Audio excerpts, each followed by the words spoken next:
تو ہم نے کبھی خوابوں کو دلیل نہیں بنایا, لیکن یہ میں نے انٹرٹین سوال اس لیے کر لیا کہ چھڑے تواڈے کول خواب نہیں, ساڈے کول بھی بے شمار جے. خوابیں بھی تسی ساڈا مقابلہ نہیں کر سکتے, علمی طور تے فیل ہو ہی گئے ہو. کیوں؟ کیونکہ نہ میں وہابی نہ میں بابی, میں ہوں مسلم علمی کتابی. میں آپ کو مزے کی بات بتاؤں, 2009 کی بات ہے, جب 8 یا 8 کی ہوگی, جب میں نیا اس طرف آیا. اس وقت میری ویڈیوز اس طریقے سے ریکارڈ ہونی شروع نہیں ہوئی تھی. تو میرے ایک بڑے قریبی دوست, میرے آفس کے کولیگ بھی تھے, وہ بڑے کٹر قسم کے بریلوی تھے, تو مجھ سے ناراض ہو گئے. اب میں ان کو آیات حدیثیں عقیدہ توحید استانت پہ بتاتا تھا, وہ کہتے نہیں تو گمراہ ہو گیا. بہرحال ہماری دوستی اپنی جگہ قائم تھی, لیکن بس وہ بڑی دراڑ اس میں آ گئی, کیونکہ رہتے کٹھے تھے تو ظاہر ہے ایک گھر میں رہتے ہوئے آپ علیحدگی تو نہیں اختیار کر سکتے نا. ہم وہاں سارے چھڑے رہتے تھے. ایک گھر ہم نے کرائے پہ لیا تھا G10-4 کے اندر اسلام آباد میں. وہاں پہ مسجد عمر مارکیٹ کے اندر ایک مسجد ہے بریلویوں کی, وہیں ہم نماز پڑھتے تھے. تو وہ ایک دن خیر ہم سفر پہ گئے, ہاں ہم لاہور گئے اشفاق احمد صاحب کی قبر پہ جانے کے لیے, اس لیے کہ اشفاق احمد صاحب کا میں نے وہ ڈرامہ پہلے دیکھا تھا من چلے کا سودا. تو 2006-7 میں وہ پہلا موقع تھا کہ مجھے یعنی سیریسلی اللہ کو لینا شروع کیا. ویسے نماز تو پڑھتے تھے, لیکن نماز پڑھنے والے کون اللہ کو سیریس لیتا ہے, ورنہ تو دنیا میں چینج نہ آ جائے. 313 نے دنیا قلب کر دی, یہاں لاکھوں لوگ اجتماع میں آتے ہیں, دنیا ادھر کی ادھر ہی ہے, بلکہ پیچھے ہی جا رہی دن بدن. اچھا, تو میری خواہش تھی چلے اشفاق احمد صاحب سے ملاقات نہیں ہوئی تو ہم ان کی وائف سے مل لیں. تو وہ اس وقت زندہ تھی.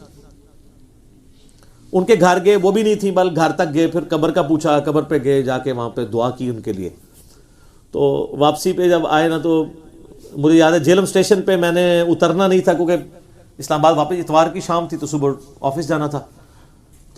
تو ہم لاہور سے یعنی پنڈی سے لاہور گئے رات والی نائٹ اس کے اوپر, نائٹ کوچ کے اوپر, اور صبح دوسری ٹرین جو شام کو 4:30 بجے چلتی ہے. تو جب میں جیلم اسٹیشن پہ اترا نا, نماز مغرب ہم نے ادا کی, تو بڑے اچھے طریقے سے نا, میرا وہی دوست جو میرے ساتھ بڑا بادل ناخواستہ چل رہا تھا, تو میں نے کہا کہ 2-3 دن سے آپ کا موڈ بڑا ٹھیک ہوا ہے. تو ان کا جی نبی علیہ السلام کی خواب میں زیارت ہوئی تھی. اچھا, میں نے کہا اچھا. تو کہتے ہیں میں نے دیکھا کہ آپ نبی علیہ السلام کے دائیں طرف بیٹھے ہوئے ہیں, اور نبی علیہ السلام آپ سے گفتگو کر رہے ہیں, اور گفتگو کے دوران وہ یہ کہہ رہے ہیں کہ تمہیں جو حق بات پتہ چلی ہے نا, یہ اب تم نے امت تک پہنچانی ہے. حالانکہ میں اس کے بغیر بھی یعنی ہلکا اثر تک تو بات پہنچاتا تھا, لیکن پراپر ویڈیوز ریکارڈ کرنی, یا جس کو کہتے ہیں نا ایک پیشن کے ساتھ. تو اب یہ ایک اس بندے نے خواب دیکھا جو خود بریلوی تھا, اور اس خواب کی وجہ سے وہ اس طرف آنا شروع ہوا. تو یہ اس نے پھر مجھے بات بتائی. اللہ کا شکر ہے, پھر میں نے اس دعوت کے حوالے سے یعنی پھر پیشن کے ساتھ بات, اس قسم کے بہت سارے واقعات ہیں. ہمارے ایک درس میں ایک بھائی آئے, آپ کو پتہ ہے شروع میں میری ویڈیوز جو ہے وہ سواتی ٹوپی کے اندر ہیں جو شعیب بھائی نے پہنی ہوئی ہے, لیکن وہ ویڈیوز اچانک پھر پگڑی میں کیوں بدلیں؟ لیں آج یہ بھی راز سن لیں آپ. شروع میں میرا کوئی ارادہ نہیں تھا کہ پگڑی میں ویڈیوز ریکارڈ کرواؤں گا.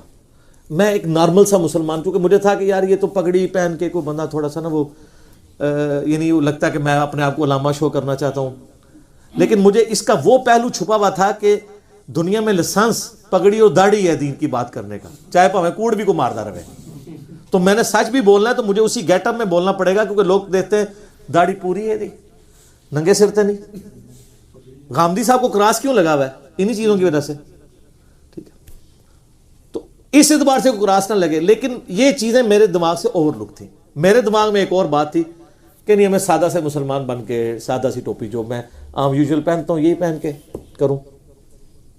اسی وجہ سے آپ دیکھتے ہیں میرے کوئی بھی ویڈیو آپ کو کبھی کوٹ میں کوئی واسکٹ میں ریکارڈ, میری یہ نارمل لائف بھی اسی طریقے سے ہے. ایون سردیوں میں میں اسی طرح بیٹھا ہوتا ہوں, سادگی ہے. تو ایک بھائی ہمارے درس میں آئے, تو وہ 2-3 دفعہ درس میں آئے. پھر مجھے انہوں نے کہا جی میں نے آپ سے ایک بات کرنی ہے. میں نے کہا بتائیں. کہتے ہیں جی میں مسلسل 2-3 دفعہ یہ خواب دیکھ چکا ہوں, تو میں نے اس کی تعبیر آپ سے پوچھی. کہتے ہیں میں تو آپ کو جانتا ہی نہیں تھا, مجھے تو خواب میں اشارہ ہوا. اسرائیل عالمگیر کے رہنے والے تھے, ابھی بھی ہیں ماشاءاللہ. تو وہ کہتے ہیں مجھے خواب میں, کہتے ہیں میں مرشد کی تلاش میں تھا, پیر فقیری کی لائن میں تھے نا. تو کہتے ہیں مجھے نا اس طرح زیارت ہوئی ایک بندے کی جو کالی پگڑی باندھتا ہے اور وہ درس و تدریس کرتا ہے, حالانکہ میں اس وقت نہیں باندھتا تھا. کہتے ہیں مجھے 2-3 دفعہ یہ خواب آیا نا, تو مجھے یہ آپ کی شکل نقش ہو گئی. میں آپ کو جانتا بھی نہیں تھا کیونکہ یوٹیوب پہ اس طریقے سے اس وقت اتنا عام نہیں ہوا ہوا تھا, ویسے ہی چاندے کی لیکچر چڑھے ہوئے تھے. کہتے میں بریلویوں کے دیوبندیوں کے اپنے علماء کے پاس گیا جی, اس طرح مجھے بار بار ایک خواب آتا ہے اور اس طرح ایک بندہ نظر آتا ہے. انہوں نے کہا جناب تو مرشد لب گیا. اس طرح سے مرشد لب ایسی پتہ نہیں کہیں شاید لبی ہے, کیونکہ ان کو یہ نہیں پتا تھا کہ بندہ کون ہے. وہ کسی کی دعوت پہ ایک دفعہ یہاں ویسے ہی آئے نا, تو انہوں نے دیکھا نا, تو اب وہ مجھے بڑے غور سے دیکھ رہے ہیں, لیکن میں نے تو پہنی ہوئی تھی ٹوپی. وہ کہتے تھے شکل وہی ہے لیکن یہ تو ٹوپی ہے. تو لیکن مجھ سے نہیں انہوں نے بات کی, مجھ سے انہوں نے نا فون پہ نا عثمان بھائی سے نمبر لے کے مجھے کال کی. ان دنوں میں فون بھی سن رہا ہوں. ان کا جی علی بھائی آپ کا گھر کدھر ہے؟ میں نے بتایا فلاں جگہ پہ ہے. کہتے جی وہ فلاں جگہ پہ تنگ گلی میں فلاں جگہ پہ آپ کا گھر تو نہیں؟ میں نے کہا. کہتے ہیں دیکھیں میں آیا نہیں ہوں لیکن میں نے خواب میں وہ گھر بھی دیکھا ہوا ہے. ان دنوں میں گھر میں لیکچر دیتا تھا اتوار کا نا, بیٹھک چھوٹی سی لوگ ہوتے تھے. تو مجھے کہتا ہے کہ جی میں نے آپ سے ملنا ہے. زور کے وقت ملاقات کی. مجھے کہتا ہے جی اب آپ نے اگلا درس جو ہے نا پگڑی میں دینا ہے, تاکہ میں اپنے خواب کو ریکال کروں کہ آپ پگڑی کیسے باندھتے ہیں. وہ تو میں چونکہ دعوت اسلامی میں رہا تھا, میں شروع سے ایسی پگڑی باندھتا ہوں کٹ والی, اس میں نماز میں بھی آسانی رہتی, ماتھا جمتا ہے. تو میں نے جب یعنی اگلا درس میں نے پگڑی میں دیا, 2 درس ہوتے تھے, ایک ہفتے کا یہاں پہ ہوتا تھا, اتوار کا وہاں پہ. تو اتوار کا درس, یہ بات ہے اپریل 2011 کی, اس سے پہلے میرے سارے درس ٹوپی میں ہیں. سارے کتنے 20-25 ہوں گے, سے زیادہ نہیں, اس کے بعد ہزاروں اس میں. وہ بندہ پھر آیا, کہتا جی مجھے بالکل یہی خواب میں نقشہ نظر آیا تھا. میں نے خواب میں اس نے یہ دیکھا تھا, کہتا جی میں نے یہ سنا خواب میں کہ نبی الاسلام تشریف لا رہے ہیں اور فلاں گھر کے اندر. اچھا, وہ کہتا ہے جی وہ گھر آپ کا گھر تھا. تو کہتا ہے میں خواب میں ہی میں نے یہ دیکھا کہ میں اس گھر میں گیا ہوں, تو وہاں ایک نوجوان جو ہے وہ کالی پگڑی باندھ کے تو درس قرآن دے رہا ہے, تو اور نبی الاسلام کا انتظار ہو رہا ہے. تو بس اس کے بعد میری آنکھ کھل جاتی تھی, یہ مجھے خواب نظر آتا تھا. تو مجھے کہنے لگا جی اب آپ پگڑی کو پکا کر لیں. ویسے وہ خود ننگے سر ہے. بہرحال میں نے اس کو پھر لے لیا. میں نے کہا اس میں کوئی ضرور حکمت ہوگی. سر پھر حکمت نظر آئی ہے نا, کتنے ہزاروں بریلوی دیوبندی ہیں جو کہتے ہیں جی ہم تو آپ کی پگڑی سے دھوکہ کھا گئے. ہم نے کہا ہمارا ہی بندہ ہے. شکر لال رومال یا ٹوپی شوپی ہوتی تو ہم کچھ اور سمجھتے, لیکن جب سننا شروع کیا تو کہ یہ تو کچھ اور ہی ہے. لیکن چونکہ سن بیٹھے تھے, پہلی واردات یہ ہوتی ہے سننا نہیں ہے.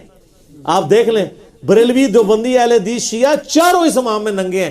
وہ کہتے ہیں ایک دوسرے کو سن لو, علی کو نہیں سننا. پہلے تو یہ سارے کہتے تھے نا جی دلائل دیکھنے چاہیے.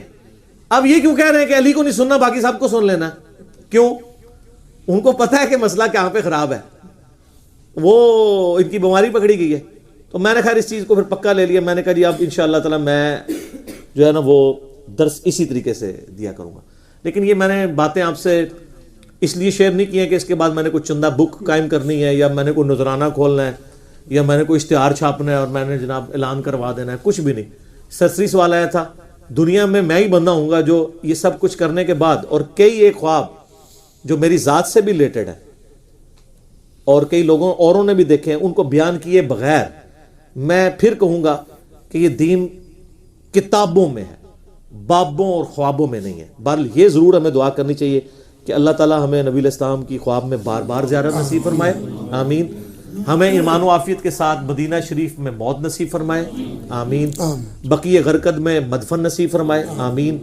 اور جنت الفردوس میں اپنے محبوب صلی اللہ علیہ وآلہ وسلم کا پڑوس نصیب فرمائے.